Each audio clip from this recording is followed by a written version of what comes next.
गुरु महाराज की जय। सर्व सुंदर साथ की जय। प्रथम लागो दो चरण को, धनिये न छुड़ायो किन। लाख तले लाले दिया, मेरे जीव के ही जीवन। इन पाँव तले पड़ी रहूं, धनी नजर को लोबा तू। पलना वालों में कुनेत्री,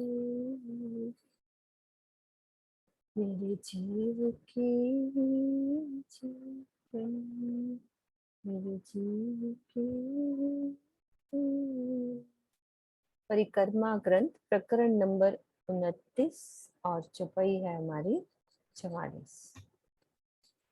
नैन नीके चोच शोभित, मीठी जुबां मुख बान। खुशबोई गूंजे कई भमरे, कई तिमिर अलापे तान। इन पशु पक्षियों के नेत्र बहुत सुंदर हैं, चोंच की भी छवि अलौकिक है। इनके सुंदर मुख से अमृत से भी अधिक मीठी बोली निकलती है। इनका संपूर्ण शरीर सुगंधि से भरा है। बहुत से भौरे और झिंगुर अति मीठे स्वरों में राग अलापा करते हैं। तो परम धाम के जितने भी गुण हैं, चेतनता, माधुर्यता, कोमलता और क्या है, शीतलता, ऐसे कई गुण, कितने ही गुण जो कि पशु पक्षियों में भी कितनी कोमलता से उनकी चोंच है, और इतनी प्यारी चोंच है, और वो अपने मुख से अमृत से, और क्या लिखे शब्द से ज्यादा मीठा क्या लिख लेंगे, कि अमृत से भी अधिक मीठी बोली निकलती है। अब हमें इस चौपाई से शिक्षा क्या लेनी है, कि हम जब भी बोले, एक दूसरे से बात करें तो मीठा बोले। कोशिश करें कोई ऐसा शब्द ना बोले जो किसी के दिल को चुभ जाए। तो संपूर्ण शरीर सुगंधि से भरा है, क्योंकि सुगंधि का गुण है परम धाम में। तो यहाँ के पशु पक्षियों में तो अलग सी स्मेल आती है, और वहां तो सुगंधी सुगंधी हर जगह। और भौरे क्या करते हैं, मीठे स्वरों में अलापते हैं। हाँ जी सुंदर सा जी, रेज हैंड करा हुआ है ना आपने। जय श्री बहन।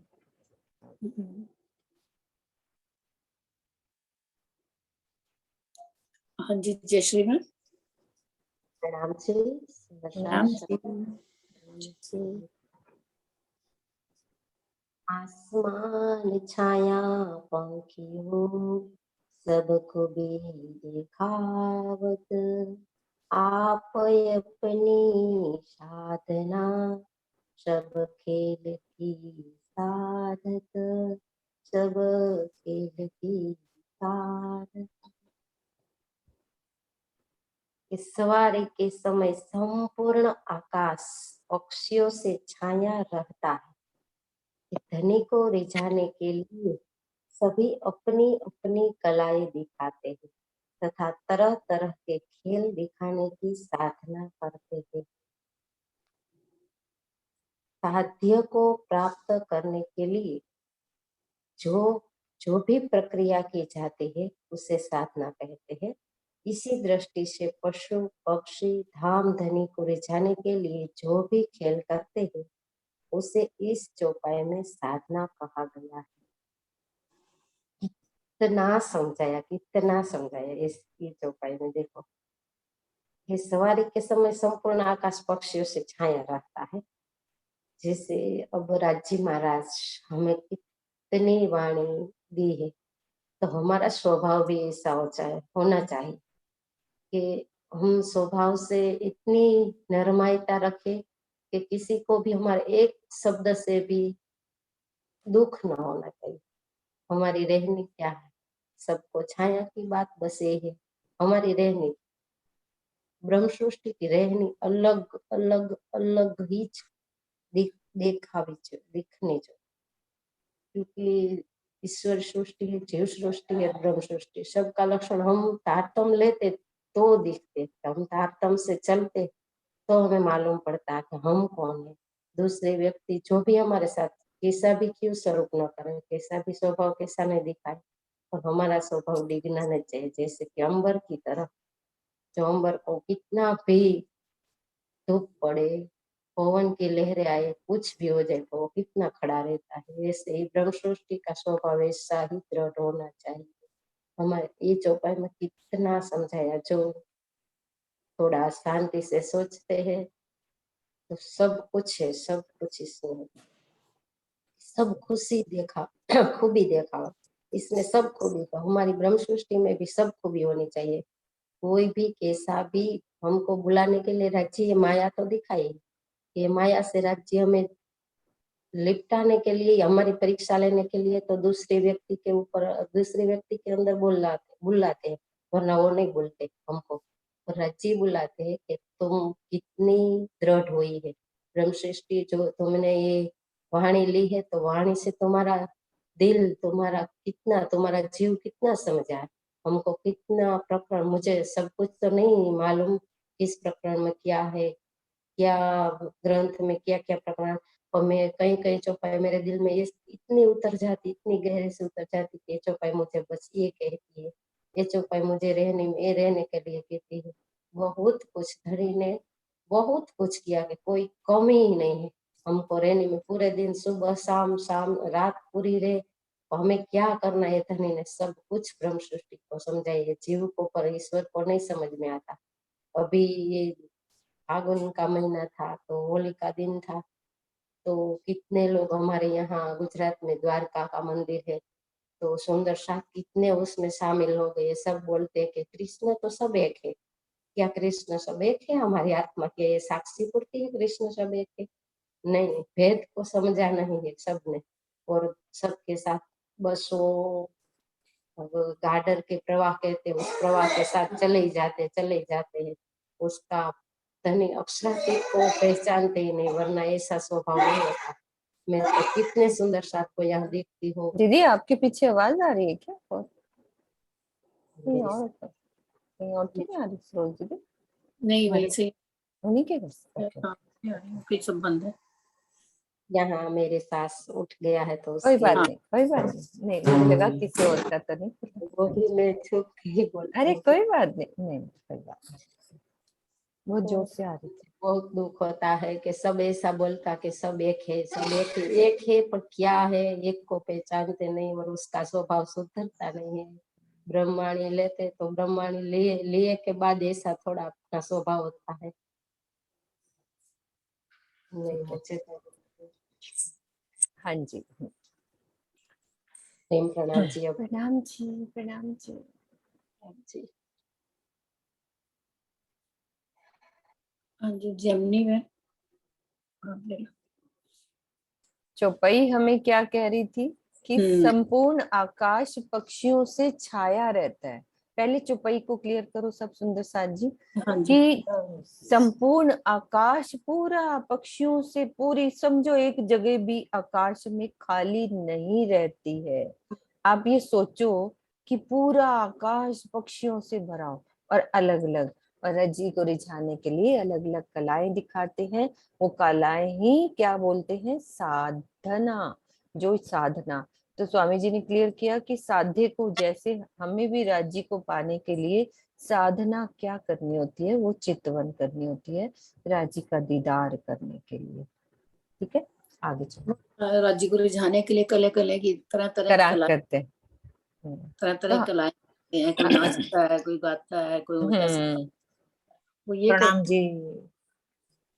हाँ जी, बिना हिसाबे बाजंत्र पड़े एक ताली गोर, जिमी अंबर सब बाजत ए जुगत शोभा जोर, ए जुगत शोभा जोर।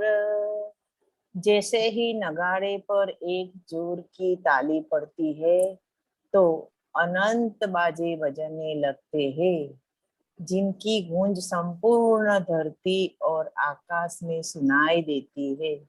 इसी समय की शोभा बहुत ही अधिक होती है। जैसे बाजंत्र नगाड़े की धुन पूरे कानों में गूंजती है, ऐसे ही अपने राज्य की जो भी मीठी बात है अपने शरीर में ऐसी गूंजनी चाहिए कि उसकी शोभा का कोई पार ही नहीं। बस दीदी बहुत आगे नहीं आता है।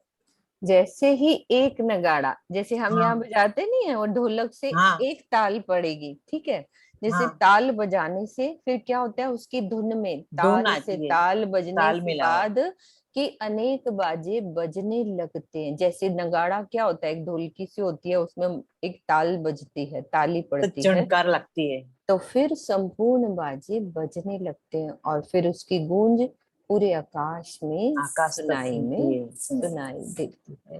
प्रणाम जी। प्रणाम जी दीदी।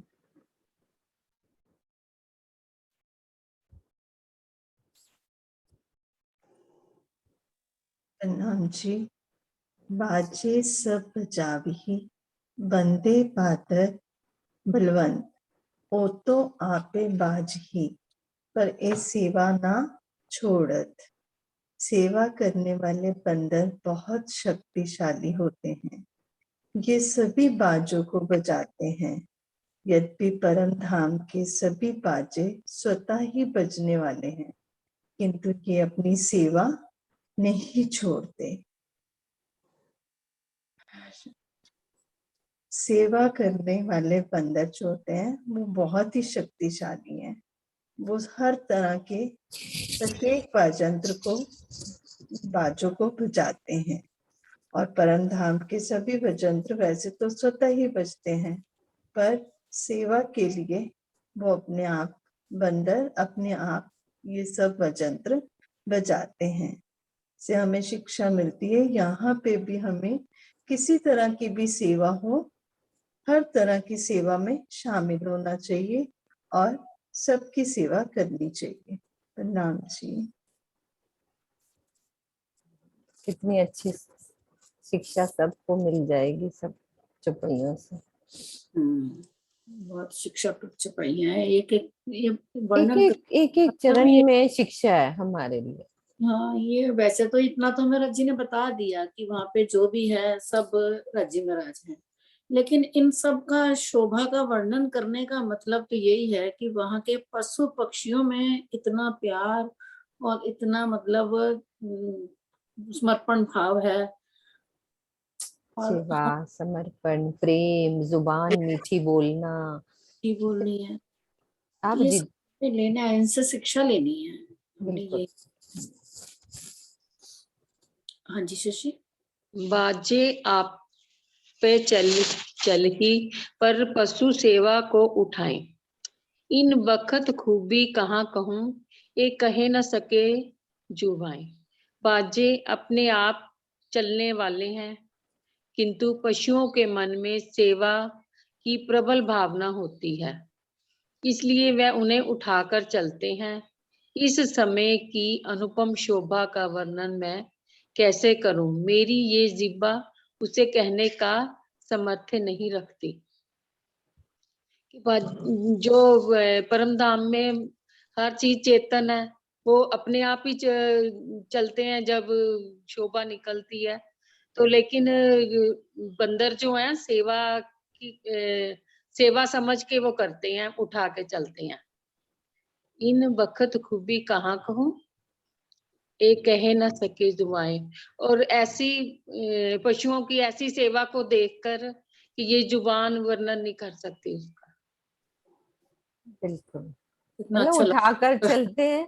कोई मतलब वो ढोलक लेके। वैसे तो इतनी चेतनता है कि सब कुछ अपने आप दौड़ेगा, लेकिन उन्होंने हाथ में ही उठाना है बाजा को। कि मैं राज्य की हमें सेवा कितना करूं। अच्छा लगता होगा, कोई ढोलक लेके जा रहा है, कोई चिमटा लेके जा रहा है, कोई हारमोनियम लेके जा रहा है, कितना अच्छा लगता होगा। और उन्होंने फिर तो आभूषण पहने हुए, यहाँ वस्त्र भी पहने हुए। मैंने कहा यहाँ भी ये महसूस होता है, हमें ढोलकी बजाने नहीं आती, सुंदर साथ गए हुए हैं सारे। हमारे मंदिर का प्रोग्राम था, पता नहीं कैसे अपने आप ही बज जाती है। वही सारे चौपाई आज शशि को दे दी राज्य ने, इसलिए बजवाई थी क्योंकि वहां भी अपने आप बजते हैं। है ना। हाँ जी, सोना दीदी अनम्यूट कीजिए। पहले से सरोज दीदी प्रणाम एक जी चौपाई सुंदर खत्म साथ होते ही जी। पहले से ही कर दो। हाँ जी, प्रणाम जी, प्रेम प्रणाम जी मेरे सुंदर साथ जी, प्रेम प्रणाम जी। आगू पिछू सन्या चले खूबी देत बराबर, जो दाएं बाएं मिसे छोड़े ना क्यों कर, कोई छोड़े ना क्यों कर। श्री राधिका सवारी के आगे पीछे हमेशा अत्यधिक शोभा के साथ सेना चलती है। दाएं बाएं पशु पक्षियों का समूह चलता है। कोई भी अपनी इस प्रेममयी सेवा को किसी भी स्थिति में छोड़ना नहीं चाहता। अब राज्य की जब सवारी चलती है तो जैसे मतलब यहाँ पर भी कोई सवारी चलती है तो पहले मतलब बाजे वगैरह बजते हैं, कभी बैंड बाजे होते हैं, कभी कई तरह के कोई ढोलक चिमटा बजाते हैं। इसी तरह श्री राज्य की सवारी के आगे पहले दाएं बाएं पशु पक्षियों की सेवा चलती है। पशु पक्षियों का समूह इतना झुंड होता है कि राज्य को हम रिझाएं। इतने तरह तरह के बाजे बजाते हैं, कोई भी अपनी सेवा से पीछे नहीं हटता। वो ये कहते हैं कि हम राज्य को रिझाने के लिए इस तरह की सेवा करें। कभी कोई बाजा बजाता है, कभी किसी तरह के बाजे बजते हैं और अपनी सेवा से पीछे नहीं हटते और एक कतार बन चलते हैं। राज्य को इतना आनंद आता है ये वाली सेवा देखकर। जब पशु पक्षियों में इतनी सेवा है तो हमें भी तो यही सिखापन लेना चाहिए कि जब पशु पक्षी इतना आनंद लेते हैं राज्य को रिझाने के लिए तो हम ही क्यों पीछे रहते हैं। हमें भी तो राज्य के लिए क्या, राज्य के मंदिर की हर तरह की सेवा को हमें आगे रहना चाहिए। मगर ये शरीर कैसा है, ये कभी भी कुछ नहीं करता। राज्य की सेवा के लिए हमें आगे रहना चाहिए, हमें पशुओं से शिक्षा लेनी चाहिए। हम तो ये जीव हैं और हमें सब शुद्ध है, सब कुछ होने के बाद भी हम कुछ नहीं करते। राज्य हमें भी तो ये वाली सेवा मिलनी चाहिए। कैसा जीव है ये जीव, बिल्कुल किसी काम का नहीं। बहुत काम राज्य का हमें है, इस पे राज्य ने रूप बिठाई है, बहुत काम का है ना कुछ स्वर्णा नहीं दीदी। करते हम राज्य की सेवा के लिए, कुछ नहीं करते। जब पशु पक्षी इतना आनंद लेते हैं तो हमें भी तो उनसे सिखापन लेना चाहिए। हम भी अब बढ़ चढ़ के कार्य करें। अगर कुछ नहीं होता, सारा जीवन हमने व्यर्थ कर दिया, अब जब समय आया तो अब पछताने से क्या होगा, तो कुछ नहीं होने वाला। राज्य फिर भी यही प्रार्थना करती हूँ कि जब तक ये तन है अपनी सेवा नहीं छुड़ाना। पिया जी आपके चरणों में प्रणाम प्रणाम। सुबह सुबह ये वाणी मिल जाती है तो अमृत वाणी मिलती है, पूरा दिन मन में वाणी गूंजती रहती है। बस यही राज्य की शोभा हर समय दिल में बसी रहे, राज्य एक पल भी अलग ना हो। पिया जी आपके चरणों में प्रणाम। असवारी सबे शुभावत, मिसल अपनी जान, हर जाते फौज अपनी बांध के, चले सब समान, चले सब समान। श्री राज श्यामा जी सहित सभी सखियों की सवारियां उस समय अत्यधिक शोभा को धारण करती हैं जब सभी पशु पक्षियों की जातियों की सेना अपने अपने समूह में पंक्तिबद्ध होकर समान रूप से चलती है। इसमें इस चौपाई में बता रहे हैं कि जब राज्य की सवारी निकलती है, सखियों की सवारियां निकलती हैं, उस समय उसकी शोभा का वर्णन नहीं कर सकते, इतनी अधिक शोभा है। पर जब साथ में पशु पक्षियों की जातियां भी, उनकी जो सेना है वो अपने पंक्तिबद्ध होकर एक रूप में चलती हैं, एक लाइन में चलती हैं, तो उस समय की शोभा को हम वर्णन नहीं कर सकते। बहुत अधिक शोभा है वहाँ। बहुत। प्रणाम। प्रणाम जी। हाँ जी, प्रणाम जी।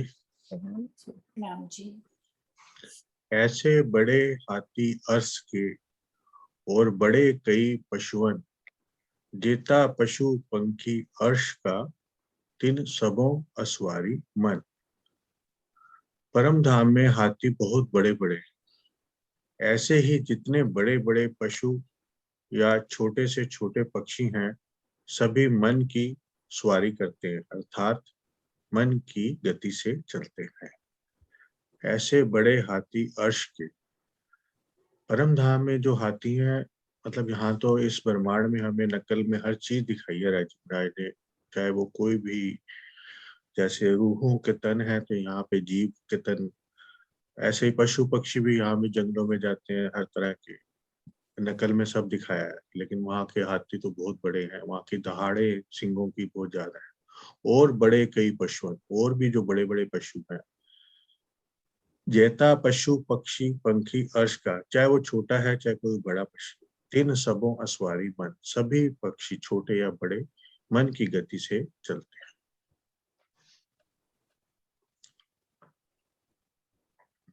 Next page. जोश। जी। हाँ जी। देखो दिल विचार के ये पशुओं का चलन, उड़त हैं आसमान में ये चारों तरफों सब धरन। हे साथ जी, अपने हृदय में इन पशु पक्षियों के व्यवहार के विषय, इन पशु पक्षियों के व्यवहार के विषय में विचार करके देखिए। प्रेम में डूबे हुए ये पशु पक्षी आकाश में उड़ते हैं तथा धरती पर चारों ओर स्वतंत्रता पूर्वक विचरण करते हैं। जैसे अभी ऊपर बात हो रही थी कि हमें पशु पक्षियों से कितनी सीख लेनी, उनके व्यवहार से, उनका व्यवहार प्रेम में, और कितना डिसिप्लिन वाइज। तीसरी बात कि कितनी सेवा वाले, मतलब हम अभी बड़ी अच्छी बात ऊपर जो दोनों सुना साथ ने बोली कि भी हमें चाहे कैसी भी सेवा है, हमें किसी प्रकार की सेवा से पीछा नहीं हटना। चाहे वहां पे तो सारी चीजें अपने आप से होती हैं, मन से होती है, जैसा चाहते हैं, या मतलब चाहे बाजे भी खुद चलते हैं, लेकिन फिर भी सेवा के भाव के लिए पशु पक्षियों ने उठा के चलते हैं। तो हमें, और सारे पशु पक्षी प्रेम में डूबे, हमें एक दूसरे से बातचीत करते हैं। तो वो ये सब चीजें हमें जब तक विचारनी है। देखो दिल विचार के ये पशुओं का चलन, मतलब हमें पशुओं से, वहां के पशुओं से सीख लेनी है कि हमें यहाँ पे कैसे चलना है। वहां पे तो कोई वो है ही नहीं दिक्कत, हमें यहाँ पे कैसे चलना है ये लेना है। उड़त है आसमान में ये चारों तरफ सब तरफ, और धरती पर और चारों तरफ स्वतंत्रता पूर्वक विचरण करते हैं। प्रणाम जी। ज्योत्सना बेन। प्रणाम जी। प्रणाम जी। प्रणाम जी। आवाज ऐसे थोड़ी कम है, सब थोड़ी आवाज कम है ज्योत्सना बेन। आवाज हाँ, थोड़ा जोर से बोलो। प्रणाम। ऐसे सब लश्कर सुमार नाही केवल, चाहे रिसक सबको बदे कायम कदम तल, बदे कायम कदम तल। पशु पंखियों की संपूर्ण सेना का व्यवहार ऐसा ही है। इनकी शक्ति की कोई सीमा नहीं है। सभी को धाम धनी के प्रेम की पहचान है, अर्थात प्रियतम अक्षरातीत के प्रति अखंड प्रेम ही है। इनका जीवन है धनी के चरणों में। इनकी अखंड प्रेम शक्ति ईश्क बंदगी है। કે પરમ ધામમાં પશુ પંખી હે એ હંમેશા એવા કરતા એવી શક્તિ है કે હંમેશા હાલ પર રાત दिन 8 को 64 કરી કે ધણીના ચરણમાં જ રે, ધણીના ચરણમાં જ રે, એવી જ એની ભાવના है, એવું જ એનું ચિત્ત है, मन है। તો સુંદર સાજી આપણે અહીંયા 14 લોકની અંદર આવ્યા है, તો આપણે ભલે માયામાં રહી, માયામાં, અને આપણે હર પર ધણીની ચરણમાં જ રહેવું જોઈએ, ધ્યાન કરવા, ચિત્ત કરો, ધ્યાન કરવા, સરોજ દીદી આપણે હાટું કેટલું કરે કે ઈ એક સરોજ દીદી બંધ થઈ જાય તો કેટલા સુંદર સા ધ્યાન કરવામાંથી બંધ થઈ જાય તો એનો ખૂબ ખૂબ આભાર मीनू दीदी है किरण दीदी है सोनिया दीदी है सब બધાની અંદરથી જુદી જુદી આત્મા દેખાય અને ભાવ દેખાય એવા પશુ પંખી કેવા પરમધામમાં હે કે આપણે તો મનુષ્ય હોય તો એ પરમધામમાં પશુ પંખી હે તો એ ધણીના ચરણમાં સદાયને માટે રહે તો આપણે માયામાં રહેતા રહેતા આપણું ચિત્ત મન બધી ધણીના ચરણમાં જ રહેવું જોઈએ તો અમારાથી નથી રહેવાતું અમારામાં તો માયામાં ગૂંચવાઈ જાય પ્રણામ जी प्रणाम जी। राजबाला जी आप इस चौपाई का हिंदी का थोड़ा सा कर देना और फिर अगली चौपाई नहीं, लेंगे। उन्होंने समझा दी अच्छे से, बात समझ समझा। में आ गई है बिल्कुल अच्छे से कि क्या व्यवहार होना चाहिए है, पूरा संपूर्ण व्यवहार, इनकी शक्ति की कोई सीमा नहीं है। बहुत अच्छे से इनकी बात समझ में आ रही थी दीदी, समझ में तो इतने प्रेम से समझाई है उन्होंने। मैंने कहा यही मेरे दिमाग में बात आ रही थी इनको बेचारे चुपचाप बैठे रहते थे देखो अब इनकी कितनी हिम्मत बन गई है ना। अब इनका ऐसे। तुम्हारी ऐसे खड़ा रहता है। तो राज्य महाराज सबको एक जैसा बनाएंगे, सब एक जैसे, सब राज्य के लाडले। नहीं तो कहाँ देखो बिल्कुल भी नहीं बोलती थी अब कितना अच्छा बोलने लगी। हाँ जी, चुप ही તમારે બધાયની મહેર રાજ્યની મહેર તમારી બધાયની सबनी મહેર બધાયની हाँ, राज्य की मेहर है सही बात है। हाँ जी राजबाला हाँ जी खोलो आप। एक देखी जात फिलन की इन फिलो जात अनेक कई रंगों कई रूप हैं सो कहाँ लो कहूँ विवेक सो कहाँ लो कहूँ विवेक। सुंदर साथ जी के चरणों में कोटि कोटि प्रणाम। मैंने परम धाम में हाथियों की एक जाति देखी, पुनः उस जाति के हाथियों की भी अनेक जातियां देखी। निज धाम में इतने रूप और रंग के हाथी हैं कि मैं अपनी बुद्धि से उनका कितना वर्णन करूं। सुंदर साथ जी परम धाम का जरा जरा चेतन है और सब राज्य का स्वरूप है, चाहे वहाँ पशु हैं, पक्षी हैं, वन है, जंगल है, खूब खुशहालियां हैं, जो भी है मात्र सब राज्य का स्वरूप है। तो यहाँ कह रहे हैं, बता रहे हैं कि मैंने परमधाम के हाथियों की एक जाति देखी, कि मैंने एक जात के एक रंग के एक रूप के हाथी देखे। लेकिन फिर कहती हैं, फिर मोहम्मद जी का आत्मा हम सबको सिखापन देते हुए कहती हैं कि एक जाति देखी, पुनः उन हाथियों की बहुत सारी जातियां देखी, अनेक रंगों के। हमारे यहाँ तो ब्लैक ही रंग के दिखाई देते हैं ज्यादातर संसार में, लेकिन अपने घर परमधाम में अनेक तरह के हाथी हैं, उनकी अनेक तरह की जातियां हैं। जातियों से मतलब रूप रंग है। निज धाम में इतने रूप रंग के हाथी हैं कि ये सामान्य बुद्धि जो संसार की है उससे इतना वर्णन नहीं हो सकता, क्योंकि सब धनी का रूप है, सब जो है राज्य स्वरूप अक्षरातीत माए हैं। प्रणाम जी, प्रणाम जी, प्रणाम जी, प्रणाम जी।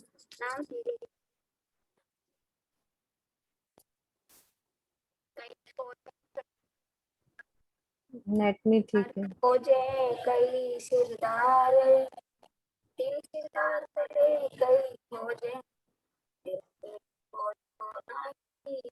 सुषमा दीदी थोड़ा सा नेट ठीक नहीं है, या तो थोड़ा आगे हो मोबाइल। आवाज नहीं आ रही। हाँ, आवाज कम आ रही है।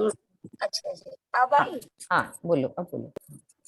कई फौजे कई जिनस रंग हर फौजे कई सिरदार तीन सिरदार तले कई फौजे एक फौज को प्रणाम जी।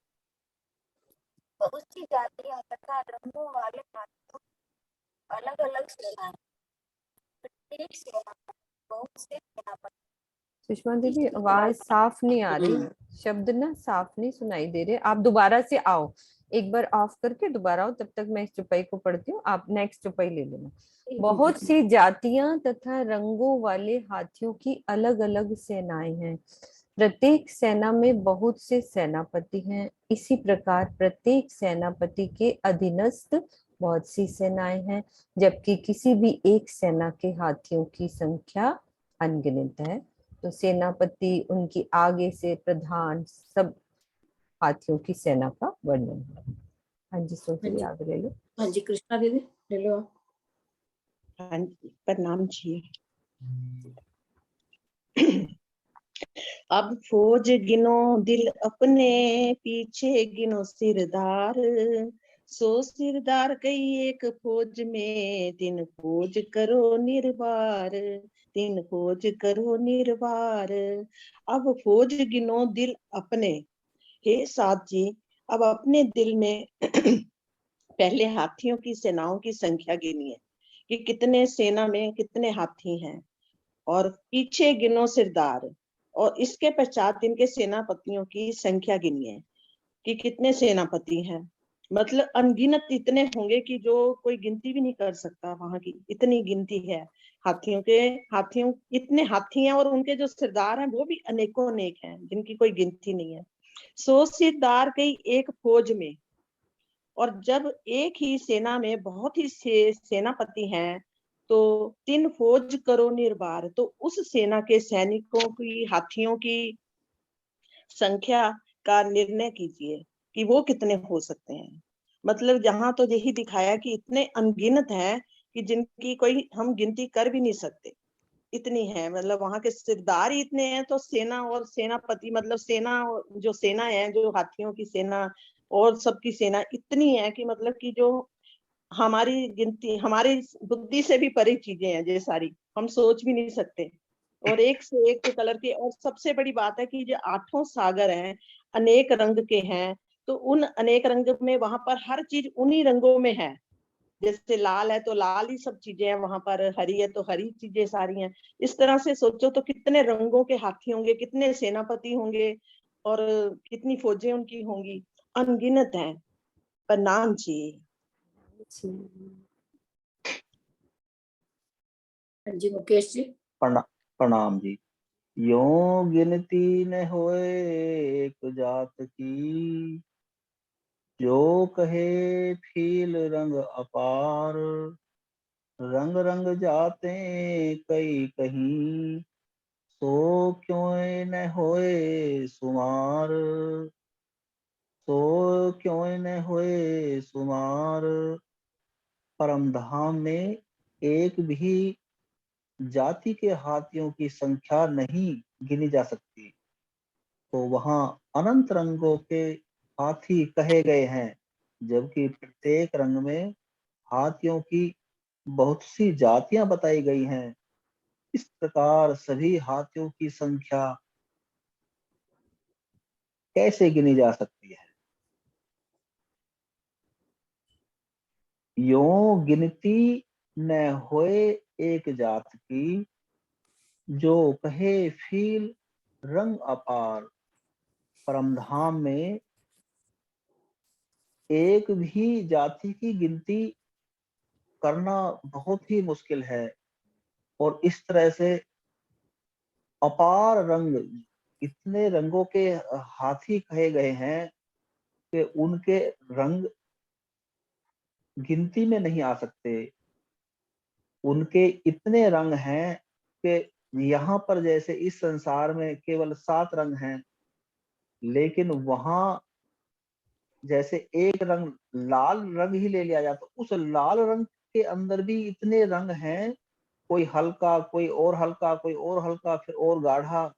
इस तरह से वहां रंगों की गिनती अपार है। सभी रंग इतने अनंत हैं कि उनको गिनना असंभव है। प्रणाम जी। हाँ जी बीना दीदी।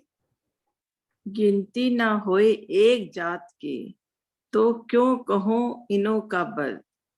एक चिड़िया उड़ाए कोट ब्रह्मांड, तो कौन बल फीलो मिसल।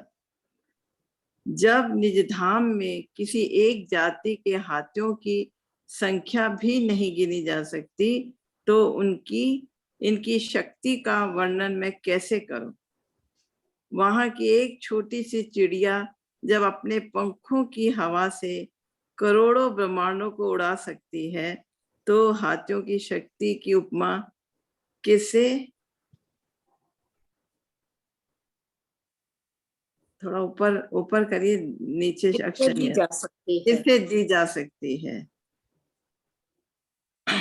यहाँ ये बता रहे हैं कि निजधाम में एक जातियों की संख्या जब गिनी नहीं जा सकती तो उनकी ताकत का वर्णन कैसे किया जा सकता है। जब उनकी ताकत का वर्णन ही नहीं कर सकते तो इतनी जातियां हैं, उन एक जाति का नहीं ताकत का वर्णन कर सकते तो अनेकों जातियों का वर्णन कैसे किया जा सकता है। जब एक छोटी सी छोटी चिड़िया करोड़ों ब्रह्मांडों को उड़ा सकती है तो फिर हाथियों की शक्ति की उपमा किससे दी जा सकती है। दे ही नहीं सकते। प्रणाम जी। प्रणाम जी। हाँ जी, अनिल जी ले लीजिए आप इस पर।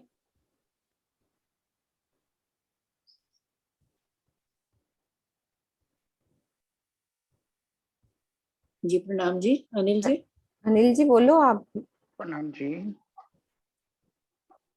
इन सब फिलों को पाखरे और सिरीज जड़ाऊ रतन सो जवेर है अर्श के और अर्श का कुंदन। इन सभी हाथियों ने पाखर फूल तथा सिर के ऊपर रत्न जड़ित सिर पट्टी धारण की हुई है।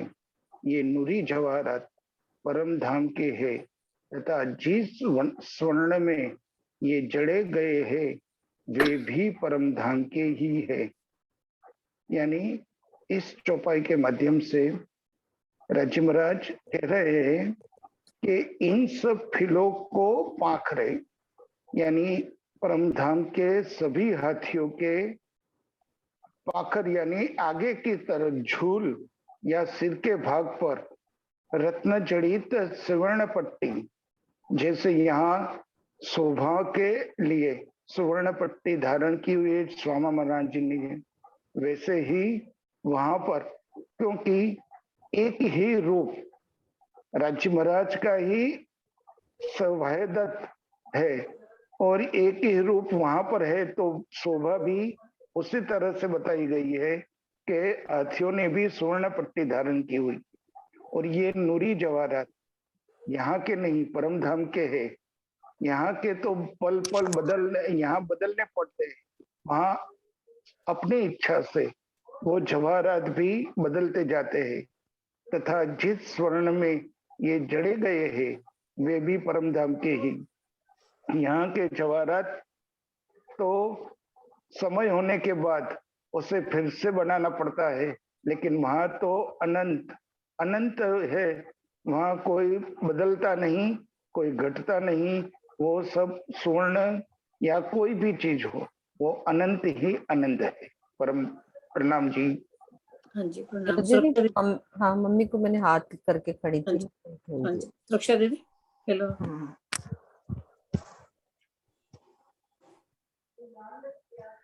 बोलो श्री प्राणनाथ प्यारे की जय।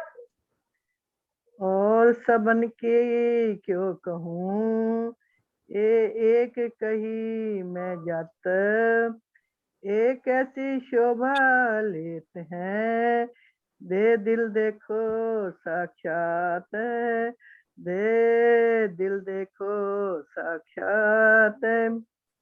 परम धाम के सभी हाथियों के विषय में क्या कहूँ, यहाँ पर तो मैंने केवल एक ही जाति के हाथियों का विषय में बताया है।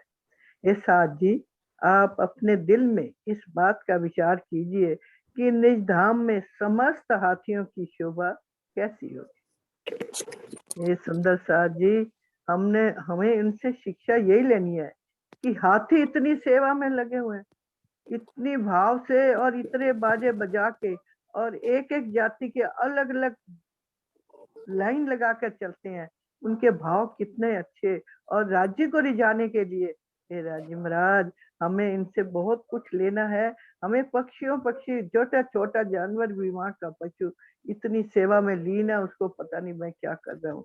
इतनी शोभा का वर्णन करना हमारे लिए बहुत मुश्किल है। बोलो श्री प्राणनाथ प्यारे की जय। हाँ जी सुषमा दीदी, देखो आपकी आवाज ठीक है। हाँ जी, प्रणाम जी दीदी। हाँ जी, हाँ जी अब आ रही। प्रणाम। अब ठीक है दीदी। हाँ जी, हाँ जी वो राज्य के कमरे में ही आती है, बाहर नहीं आती। मैं बाहर बैठी हुई थी। हाँ यहीं पढ़ो बैठा करो। पढ़ो चुप ही पढ़ो, पहले अपन बाद में बात करेंगे। अब और जात की क्यों कहूँ, जो है फीलों से गुजरत, ए गुजरत साहेबी दिखाई पावन बटंतर तक।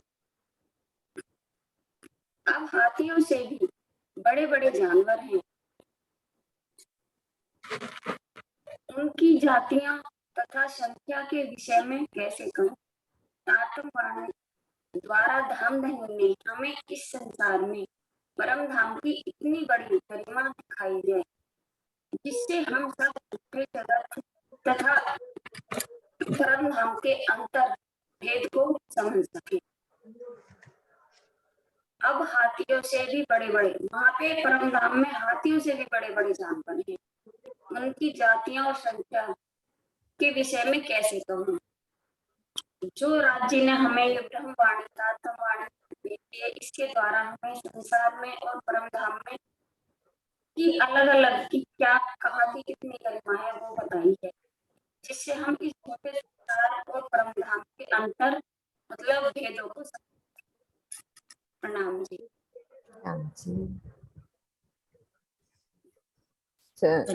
कुसुम दीदी, आपका पहले रेज हैंड था, आपने बोल दिया? नहीं दीदी बोलो। हाँ जी बोलो। नीचे ना लेत करा है ना। हाँ बोलो। लेत प्रणाम दीदी।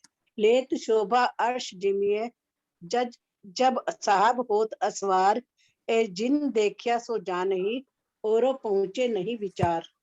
जब स्वयं श्री राज जी पशु पक्षियों पे सवारी करते हैं, उस समय परम धाम की धरती की शोभा अनुपम होती है। इस शोभा को जिसने प्रेमवई चितवनी की गहराइयों में डूब कर देखा है, एकमात्र वही इसे जानते हैं, दूसरे तो इसके बारे में सोच भी नहीं सकते हैं। भावार्थ, जिन सुंदर साथ की मान्यता है कि श्री राज श्यामा जी या परम धाम को देखना संभव नहीं है, उनके लिए इस चौपाई में बहुत कुछ कह दिया गया है। आवश्यकता है निष्पक्ष हृदय से अपनी अंतर्मात्मा की आवाज सुनने की। इस चौपाई में राज्य महाराज बता रहे हैं हमें कि जब श्री राज जी पशु पक्षियों की सवारी करते हैं, उस समय धरती भी अत्यंत नरम और शोभायमान हो जाती है। इन सब की जो हम रसास्वादन है वह चितवनी में डूब के गहराइयों में ही ले सकते हैं। वैसे तो हम सिर्फ एक सूक्ष्म ज्ञान से ले सकते हैं, लेकिन जब हम चितवनी में डूबेंगे तो हम उसको फील कर सकते हैं कि धरती कैसे कोमल हो जाती है। राज्य महाराज की सवारी आती है तो चारों तरफ कैसे पशु पक्षी घूम जाते हैं, सखियां चारों तरफ हो जाती है। कभी राज्य आगे होते हैं, कभी श्यामा जी आगे आ जाती है, कभी सखियां आगे आ जाती है, कभी वह पीछे, और राज्य को पकड़ने की कोशिश करती हैं, लेकिन राज्य किसी के पकड़ाई में नहीं आते हैं। वो कभी हाथियों की सूंड के नीचे से निकल जाते हैं, कभी कहीं से निकल जाते हैं और पकड़ाई में नहीं आते हैं। तो इन सब सुखों को हम सिर्फ एक चितवनी के माध्यम से ही ले सकते हैं, और कैसे भी हमें ये सुख नहीं मिल सकते। और एकमात्र वही जान सकते हैं जो चितवनी में डूबेंगे, और कोई भी इस सुख को नहीं ले सकता है। जिन सुंदर साथ मतलब हम ये सोचे कि हमें ये सब सुख नहीं मिलेंगे, लेकिन जो हम अपनी अंतर आत्मा से सोचे और गहराइयों में डूब जाए चितवनी की, तो हमें ये सुख अवश्य मिलेंगे, अवश्य मिलेंगे। प्रणाम जी। हाँ जी कल्पना दीदी, आपने पढ़ ली? इनका रेसेंट तो पूरे हो गए हैं। हो गए? एक दो हाँ चुपाई ले लेते हैं सरोज दीदी, एक दो आप हाँ। पढ़ो, एक आप पढ़ो फिर मैं पढ़ती हूँ। हाँ जी कल्पना ले लेना, कल्पना को खोला खोल दिया? कल्पना दीदी ले लो, आप खोल दिया था मैंने। हाँ पढ़ लो आप दोबारा पढ़। हाँ। कहाँ कहूँ जात लश्कर, एक जात को नाही पार, तीन जात में अनेक फौजे, एक फौज को नाही सुमार। पशु पक्षी की सेना में जातियों के विषय में क्या कहूँ। उनकी किसी भी एक जाति में संख्या की कोई सीमा नहीं है। उस एक ही जाति में अनेक सेनाएं लघु हैं, जबकि एक सेना में भी पशु पक्षी की संख्या की कोई भी सीमा नहीं है। भावार्थ, जिस प्रकार किसी राजा की मुख्य सेना में कई भाग होते हैं और प्रत्येक भाग को सेना लघु ही कहा जाता है, उसी प्रकार यहाँ भी सभी को समझना चाहिए। वहाँ पे जैसे पशु पक्षी बहुत सारे डिफरेंट तरह के हैं, फिर भी वो एक ही लाइन में चलते हैं, किसी से कोई किसी का भेदभाव नहीं होता है, सब एक समान ही रहते हैं। तो इस चौपाई से मुझे लगता है कि हमें ये शिक्षा लेनी कि यहाँ भी जैसे झूम में बैठे तो सभी अलग अलग जाति के ही हैं, और हमें भी इसमें कोई भेदभाव नहीं रखना चाहिए। वो कैसे भी बोले, कुछ भी बोले, बोल तो रहे हमारे राज्य का ही है। इससे यही लगना, मुझे तो लगता है कि वहां भी जैसे अलग अलग पशु पक्षी है, सब कोई एक मिल ही जाते, कोई अलग भेदभाव उसमें थोड़ा भी नहीं रहता। यहाँ के हिसाब से भी वैसे वही पशु पक्षी ही हमें समझना चाहिए। बहुत बड़ी इसमें शिक्षा भी हमें एक तरह से मिल रही है कि सबको एक लेके, जैसे मीनू दीदी सारे सरोज आंटी सभी एक साथ ग्रुप लेके चलते हैं। सभी को किसी में भले कुछ भी बोले, दो शब्द ही बोल ले तो बोल तो रहे हैं कुछ भी। प्रणाम जी। मेरे धनी का गुणगान। एक सरोज दीदी आप पढ़ो। चुप है। अरे वृंदा सखी बैठी है। हाँ हाँ, लेते जाओ, अभी 5 मिनट पढ़ेंगे क्योंकि लेट शुरू हुआ है। ले लो। हाँ अजीर प्रणाम। प्रणाम अजीर प्रणाम। प्रणाम जी हुजूर, प्रणाम जी। चौपाई सामने रखिए दीदी। तीना हरफ फौजो कही शाहिदियां करे पात साहियां यों, तीनों पात साहियों की क्यों कहूँ लवाजमे विवेका। उन सेवाओं में मैं से प्रत्येक सेवा को अनेक प्रकार से गरिमा प्राप्त है और वे अनेक प्रकार का स्वामित्व भी दर्शाते हैं। अनेक तरह की शोभा सामग्रियों से सुसज्जित इन पशु पंखियों के स्वामित्व को मैं कैसे दर्शाऊं। भावार्थ, इसका अर्थ यह है कि ये कालमा है कि पशु पंखियों की तरह पराश्रित नहीं है, बल्कि स्वतंत्रता पूर्वक कहीं भी आ जा सकते हैं। धन के अंग रूप होने से वो सखियों की तरह ही प्रेम और आनंद के रस में डूबे रहते हैं। अब ये चौपाई में यही दर्शाते हैं कि वहाँ के पशु पंछी भी राज्य सखी रूहहरू की तरह ही स्वतंत्र है। जैसे यहाँ संसार में तो परतंत्र है, कोई कहाँ, लेकिन वहाँ स्वतंत्र है। जैसे सब अपने अपने बादशाही अपने अपने जहाँ राज्य को रिझाने के लिए पशु पंछी वहाँ हर तरह के खेल नजारे क्या करते हैं। वहाँ का पशु पंछी सब स्वतंत्र है और हम भी वहाँ पर स्वतंत्र है। अब यहाँ भी अब राज्य हमारे लिए ये सब पशु पंछियों की तरह दर्शाते हैं कि वहाँ पर कैसा लीला है, क्या लीला है, यही दर्शाते हैं राज्य हमारे लिए। प्रणाम। प्रणाम जी। जी पढ़ो सरोज दीदी। हाँ जी। जब चले सैर जिमिए की, जोबन बिगर थोड़ी रेत, साफ जिमी अति दूर लो, तरफ पश्चिम की सुपेत। जब श्री राज शर्मा जी भ्रमण करने के लिए रंग महल की पश्चिम दिशा में पश्चिम की चौगान में पहुंचते हैं, तो वहां की धरती श्वेत रेत कणों से कुछ युक्त होने के कारण बहुत ही दूर तक अति उज्जवल और श्वेत दिखाई देती है। यहाँ पर वृक्षों की शोभा नहीं है। यहाँ पर इस चौपाई में राज्य महाराज वर्णन कर रहे हैं पश्चिम की चौगान की, जो हमारे रंग महल के पश्चिम दिशा में है, और वहां पे वृक्षों की शोभा नहीं है। वहां पर सुंदर श्वेत कणों वाली सुंदर रेती है। जब चले सैर जिमिया की, जब राज्य महाराज की सैर को निकलते हैं जमीन पर, मतलब कि वो तो चारों तरफ तो वन है, लेकिन ये खुला है बिल्कुल। यहाँ पर वृक्षों की शोभा नहीं है। जो बन बिगड़ थोड़ी रेत, यहाँ पर वन नहीं है। साफ जिमी अति दूर लो।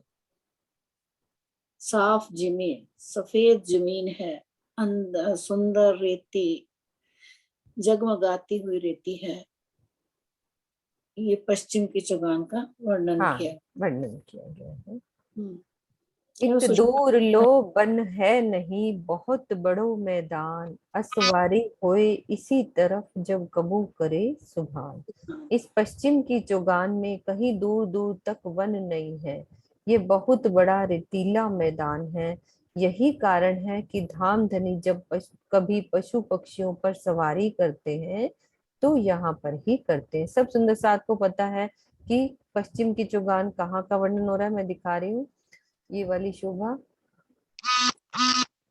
जब बड़े बड़े पशु हाथी घोड़ों पे जाते होंगे ना, तब ये वर्णन आ रहा है यहाँ पर। ये पीछे पशु पक्षी, ये देखो, ये यहाँ पर वन नहीं है ना, यहाँ खुली जहाँ जगह। और सुंदर रेती के चौक बने हुए, अलग अलग रंग के चौक हैं। कितनी सुंदर रेती, कहीं पे लाल, नीली, पीली, हरी, सब मल्टी कलर की रेती। और पशु जब राज्य पक्षी का कलरफुल मन होता है कि पशु पक्षियों पर सवारी करें तो पश्चिम की चुगान में यहाँ पे आते हैं।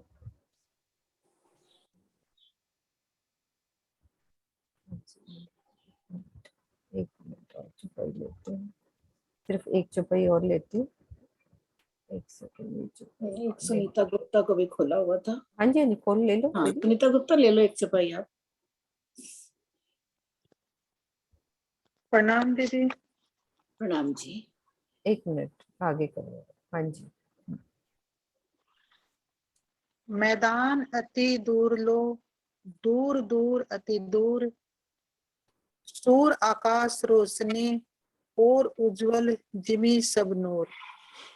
इस मैदान पश्चिम की चौगान का विस्तार बहुत दूर दूर तक फैला है। यहाँ खुले आकाश में नूरी सूर्य का प्रकाश फैला हुआ है तथा अति उज्जवल धरती पर भी सर्वत्र नूर ही नूर दिखाई दे रहा है। यहाँ पर पश्चिम चौगान का जो वर्णन है, जहाँ पर जो रंग बिरंगी रेती है, उस पर जो सूर्य का प्रकाश जब उसके ऊपर पड़ता है तो उनका इतना मतलब प्रकाश नीचे से इतना हो जाता है कि सब नूर ही नूर, सब जगह धरती उज्जवल दिखती है, सब जगह नूर ही नूर दिखाई देता है। प्रणाम जी। प्रणाम जी। चुपाई धराती हूँ सुंदर सा जी। मैदान अति दूर लो, दूर दूर अति दूर, सूर आकाश रोशनी और उज्जवल जिमी सब नूर, और उज्जवल जिमी सब नूर। मिलके जयकारा बोलो। बोलो श्री प्राणनाथ प्यारे की जय। बोलो श्री सतगुरु महाराज की जय। बोलो श्री पन्ना धाम की जय। बोलो श्री सर्व सुंदर साथ की जय। प्रणाम जी, प्रणाम जी। सब सुंदर साथ के चरणों में प्रेम।